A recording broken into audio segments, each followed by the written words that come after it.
Good morning, my dear brothers and sisters. If there's one thing that we should take delight or we shall be inspired with the life of our early Christian community, most especially to what we have heard in our readings today, they have really valued, they have really learned from the lesson of staying intact, of building their connections stronger, and of their intimacy, shall we say, from one party to another. Hindi naman po nakaligtas sa problema ang mga unang Kristiyano. Hindi lang sa mga nararamdaman nila, kundi sa mga prinsipyo din ng magiging buhay nila bilang isang simbahan. The Gentiles or the Jews were also demanding the Gentiles, you should be circumcised as well. But more than opposing, more than arguing with one another, we can take delight on how they all went to Jerusalem, built their connections there, stayed together, met together to answer the problem, shall we say, or their questions, and there come up with an answer. Isa ho yun sa isang bagay na mas pinaigting at pinalakas nila yung kanilang koneksyon, yung kanilang pagiging isa sa bawat isa. And indeed, Jesus would like to remind us of this beautiful message. It is not only a connection between person A to person B, group A to group B, but ultimately, let us also take delight, let us also find consolation when we are also connected upwards to Jesus, who is our source, to Him who is reminding us, whoever remains in me and I in Him will bear much fruit, because without me, you can do nothing.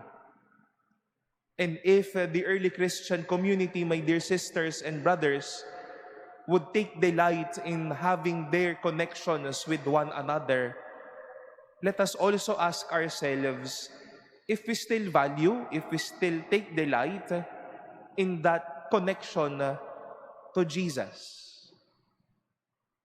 Kapag nabanggit nga ho natin ang salitang koneksyon, I think all of us will come to realize and even think our connection with the connection that we are doing in technology, the connection that we do in the world, the connection that we have with one another, for example, in relationships.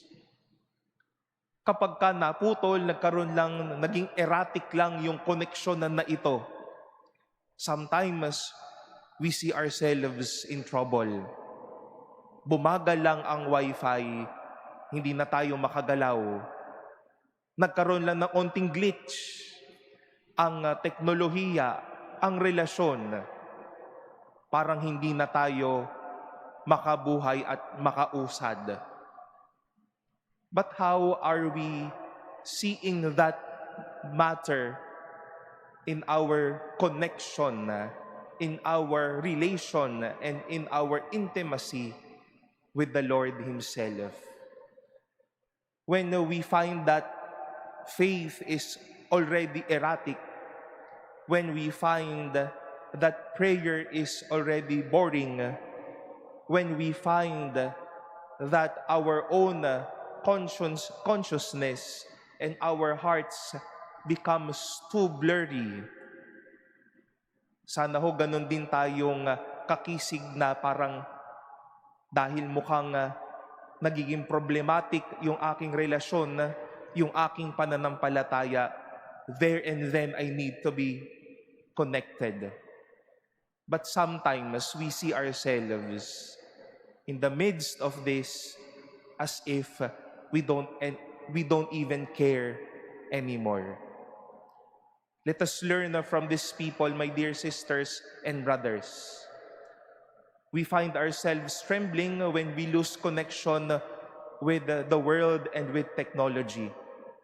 Much more, let us also value our connection to what really matters. Let us find delight to our intimacy with the Lord. Let us rekindle once more that connection that we all have from above.